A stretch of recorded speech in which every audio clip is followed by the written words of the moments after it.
Bongala zualo biko yawe, papa na lola, okula kae, obani na lola yawe, olona bomoi, omoni pasi zambe na lola kolo ekote nzume zetena maboko Yesu yo, ikoma na pasi zetena makolo Jésus. Mabote lika batandu Bongala zuwalo biko yawe Kolo bomo ye Kombolo biko Yesu Obani na lola yawe Papa lankembo Moti kinke monzambe na lola kolo Okula kambaka ndelo sako fafaye Motunga mabote lika batandu Yonenza konga papa o Yonenza moyo Okula kae Ambakalo sako Papa nankembo Dalela moto te moto lobi akokufa Dalela moto te na dalela neka kamazi ya Jésus Dalela moto te moto lobi akokufa Dalela moto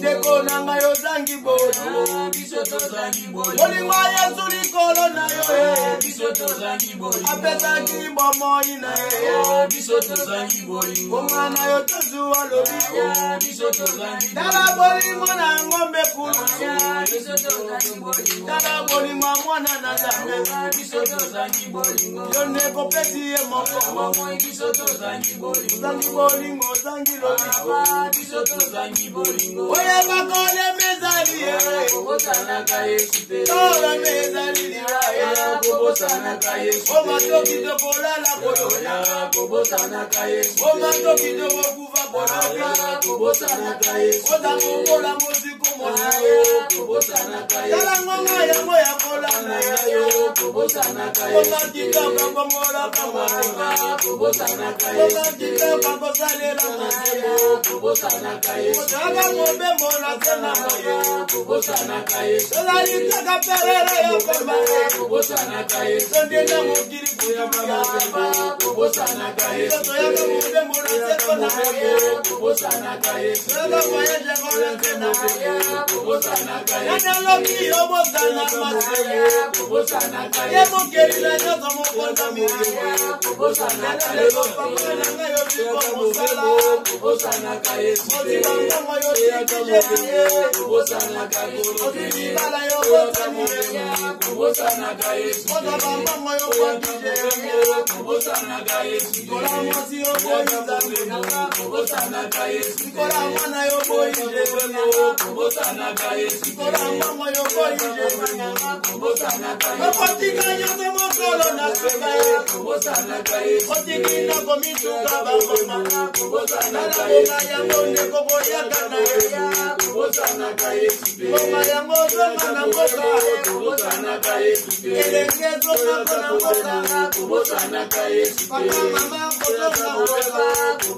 Yesu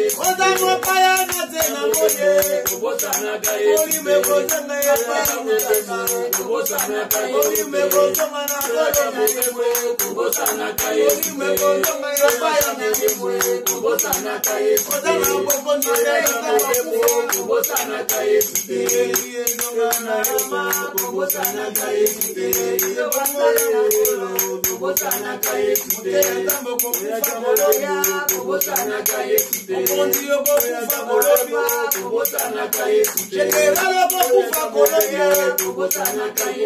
Evita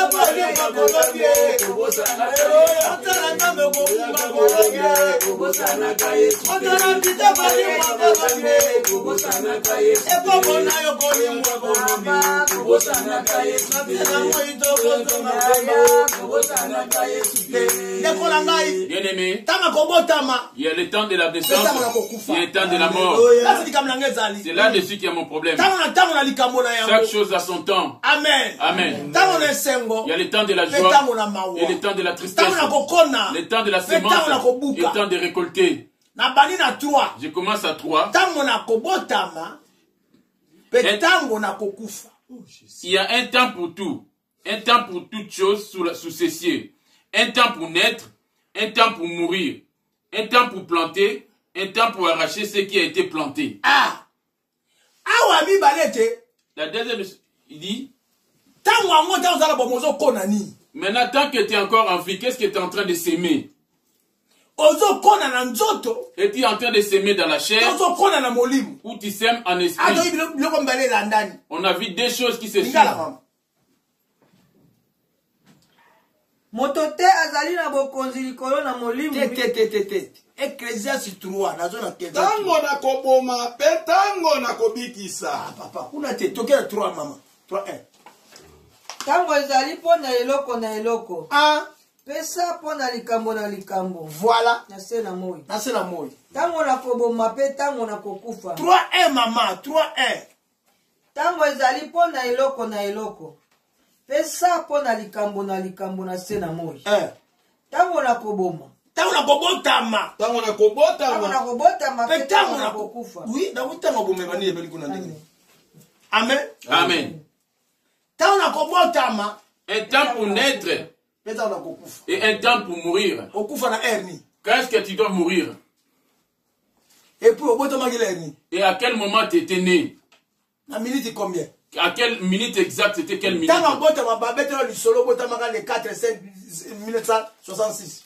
On t'a bien dit la date de ta naissance. Maintenant, le temps de la mort. On te l'a déjà dit aussi. On va te dire ta date de naissance, le 15 mai 1988. Tu l'as bien retenu pour fêter ton anniversaire. Là, tu vas dire que c'est mon anniversaire, je vais fêter mon 20e. Maintenant, le jour de ta mort, ta date de la mort, les connais-tu? Le 40e. C'est quelle date? C'est là-dessus que Dieu nous fait montrer que l'unité. C'est là que ça prouve que ton corps ne t'appartient pas. Et tu connais toutes choses. Mais c'est la seule chose que tu ignores le jour de la date de ta mort. C'est pour cela que tu dois veiller. Tu dois veiller. Ceux qui étaient morts à Corona ne savaient-ils qu'ils allaient mourir? Attends, normalement, ils allaient se préparer. On ne sait pas après cette émission si quelqu'un d'entre nous va mourir aussi. Il va trébucher sur les marches des escaliers et il va voir la tête cassée.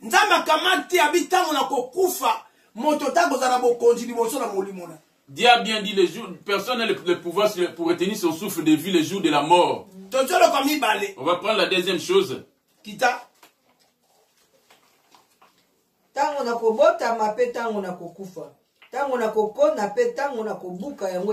Voilà. Le temps de planter, c'est quand tu es encore en vie. Une personne qui est déjà morte n'a plus rien à s'aimer. Maintenant que tu es en vie, tu as encore de la vigueur et que tu as le souffle de vie. Qu'est-ce que tu es en train de s'aimer auprès de Dieu qui est esprit? Tout ça, ce sont des conseils. Amen. Amen. Il dit, invoque-moi le jour de ta détresse, je te délivrerai, tu me glorifieras. Et Dieu dit aux méchants, ça c'est la Psaume 50, verset 16. Tu énumères mes lois de ta bouche. On peut nous les lire. Psaume 50, verset 16 à 18. Psaume 50, verset 16 à 18.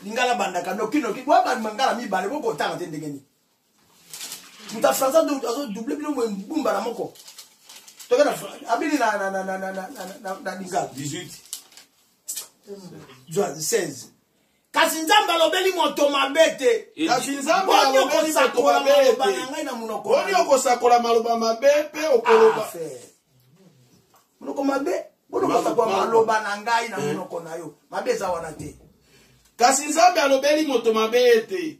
Boni okosakola maloba na ngai pe okoloba kondima na ngai na monoko na yo. Voilà, mabe eza wana te.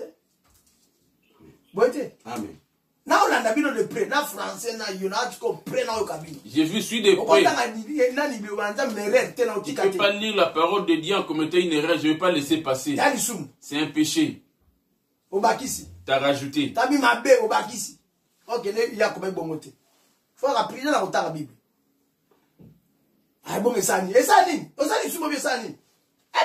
C'est un péché si tu rajoutes.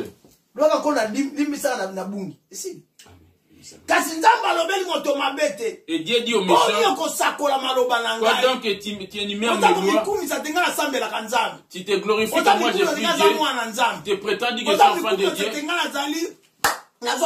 et que j'étais baptisé. Je suis serviteur de Dieu. J'enseigne, je prêche. Je suis infidèle. Si tu es infidèle, oui, je crois que tu es un croyant.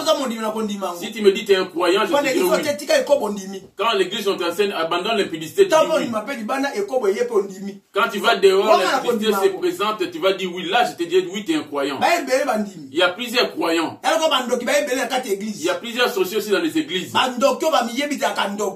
Les sorciers actifs conscients qu'il y en a beaucoup dans les églises. Amen. Amen.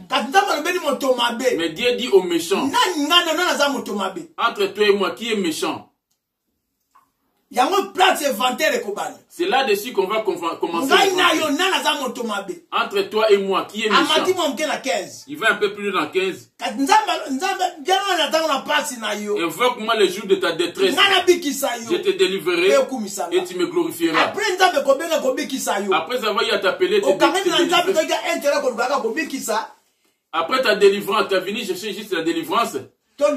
Ou le mariage, une chose quelconque. Et tu ne veux pas rester auprès de ton Créateur.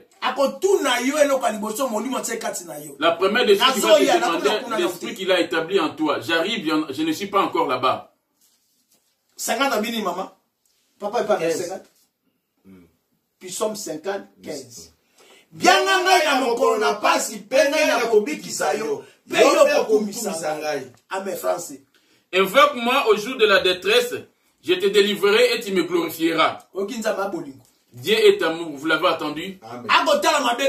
Il ne tiendra pas compte de tes péchés. Combien de gens a-t-il eu à délivrer aujourd'hui? Les païens qui ont eu à s'élever aujourd'hui. Combien de sorciers Dieu a pu donner la journée aujourd'hui? Combien de menteurs Dieu a pu donner la journée aujourd'hui? Combien de colériques Dieu a donné la vie aujourd'hui?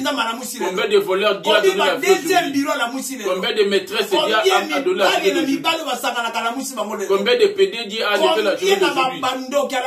Combien de sorciers il a pu lever ce matin? Les impudiques, les maîtresses, les deuxièmes bureaux, les sorciers, ceux qui sont partis voir le maraboutage pour dominer les autres. Il a été faire le gris pour envoûter une femme afin de l'aimer. Combien sont des voleurs qui font de faux documents, qui volent dans des banques, qui volent dans des magasins? Combien ils sont en train de mentir? Alléluia. Amen. Toutes ces choses que je viens de citer, ce sont des œuvres. Amen. Amen. Quand tu es dans la vérité, c'est des œuvres, les œuvres travail. C'est le jour de la fin, tu vas suivre les inventaires par rapport à ta vérité. Quand tu fais le mélange, les biens, la vérité et les mensonges. Combien de fois a-t-il menti? Combien de fois a-t-il dit la vérité? La mort, à la fin, ça t'a surpris avec quel péché? Avant qu'il récupère ton âme, la mort, ça t'a trouvé à quel état? Mais c'est la mort. Quand tu es parti le chercher, à quel état l'avais-tu trouvé? Je l'avais trouvé dans la colère. Mets-toi à côté. La mort. Quand tu es venu les chercher, tu l'as trouvé à quel état? Je l'ai trouvé en train de prier, de demander de la miséricorde. Amen. C'est là dessus que commencera ton jugement. Le monde entier, on va se lever devant lui. Amen. Amen. On va se lever devant lui. Il le dit bien. Dans le livre de Romains. Amen. Amen. Je vais d'abord, je ne suis pas encore là-bas. Tu n'as pas régné Jésus. Il t'a créé à son image parce que c'est ton enfant. Il t'a pas créé à l'image d'une bête. Mais comment on retrouve le comportement de bête en toi? Parce que lui n'est pas une bête, mais toi tu as le comportement de bête. Il dit c'est mon propre corps, personne ne se met devant lui. Ne jugez point, oui, on ne doit pas te juger non plus. Ce qui te juge, ce sont tes œuvres. Tes paroles. C'est ça qui va te juger tant que tu es encore dans ce monde. C'est ton comportement. C'est ça qui te juge.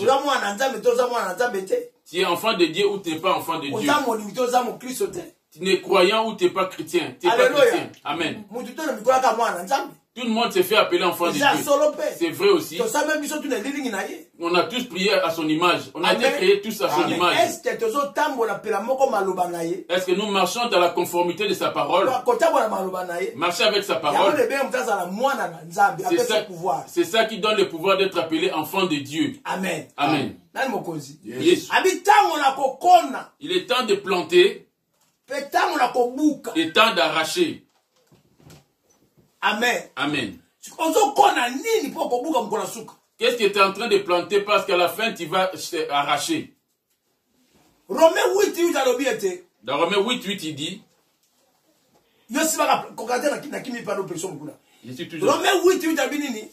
Or, ceux qui vivent selon la chair. Ecclésiaste 8:8, pardon. Ecclésiaste 8:8, je lis au nom de Jésus. Amen. L'homme n'est pas maître de son souffle pour pouvoir le retenir et n'a aucune puissance sur le jour de la mort. Il n'y a point de délivrance dans ces combats et la méchanceté ne saurait sauver les méchants. Alléluia. Amen. Vous attendez déjà? Dieu est en train de te supplier à ce moment. Tu es dans son magasin. Ce monde ici, c'est son magasin. Ton corps, c'est son magasin. Ce qui lui est sien est en toi. Son esprit est en toi. Comment es-tu en train de gérer cela?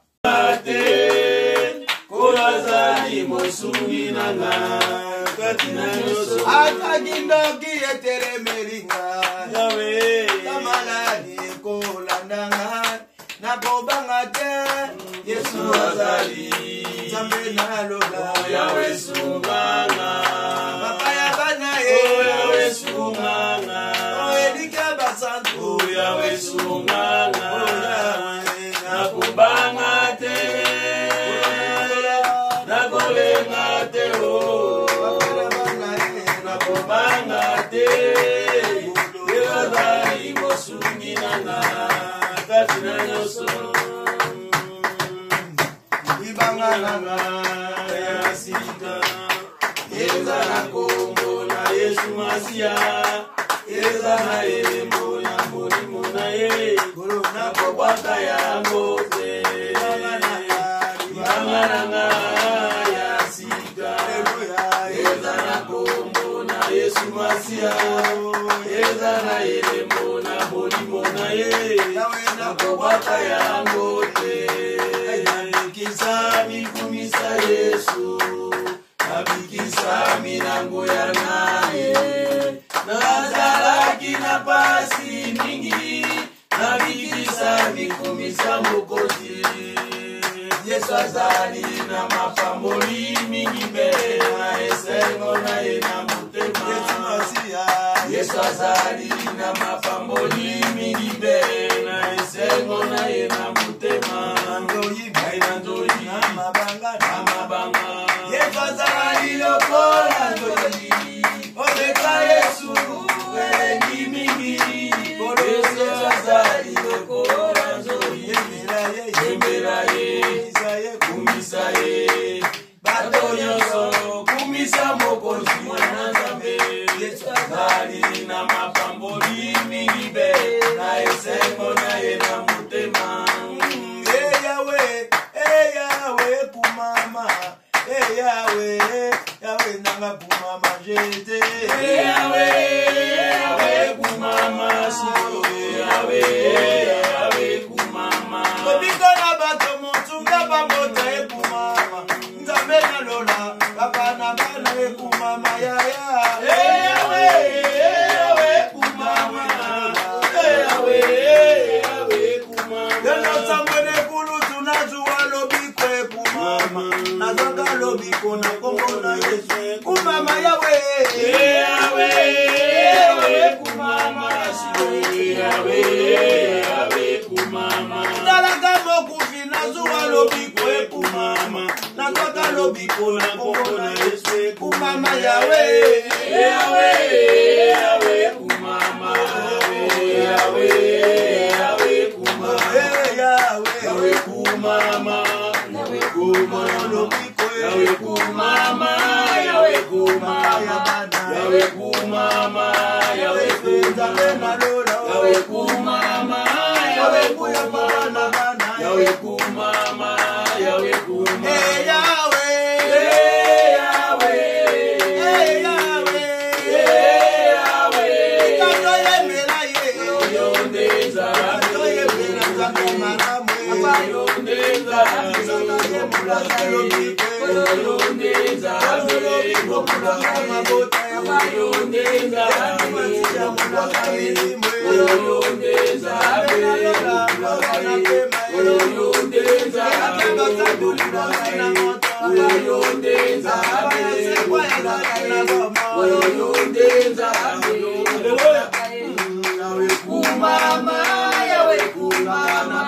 Yahweh kumama Yahweh kumama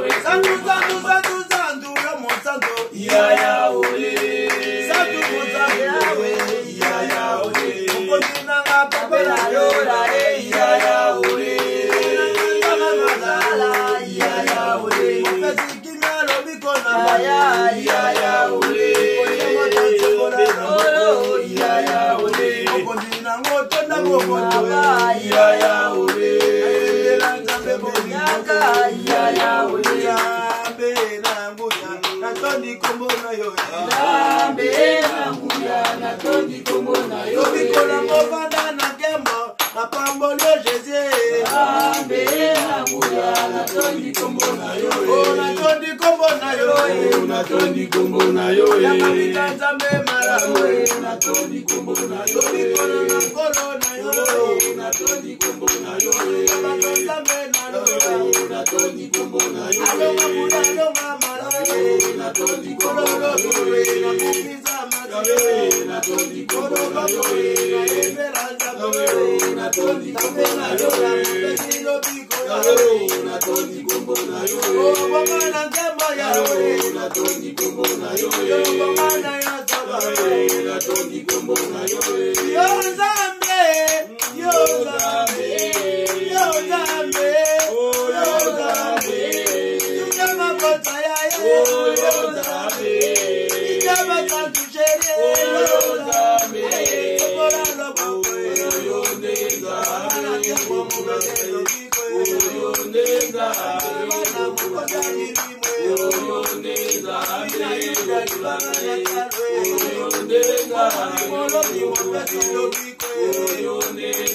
Yahweh kumama Yahweh kumama Yahweh kumama Yahweh kumama Yahweh kumama Yahweh kumama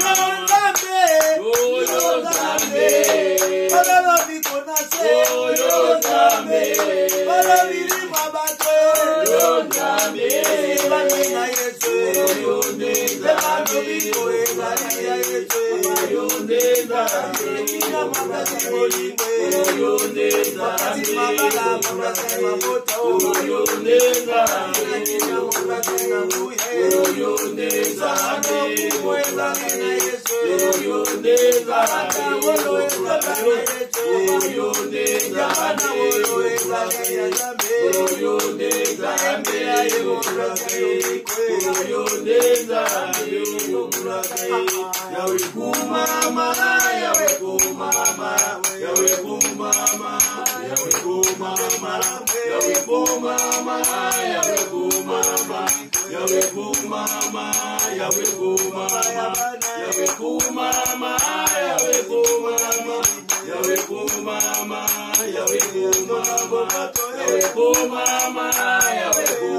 m'a donné ton souffle de vie. C'est pour cela que je te lève. Je te lève ton nom parce que tu es ton amour. Tu m'as donné ce matin comme un don. C'est pour cela que tu es digne d'être glorifié.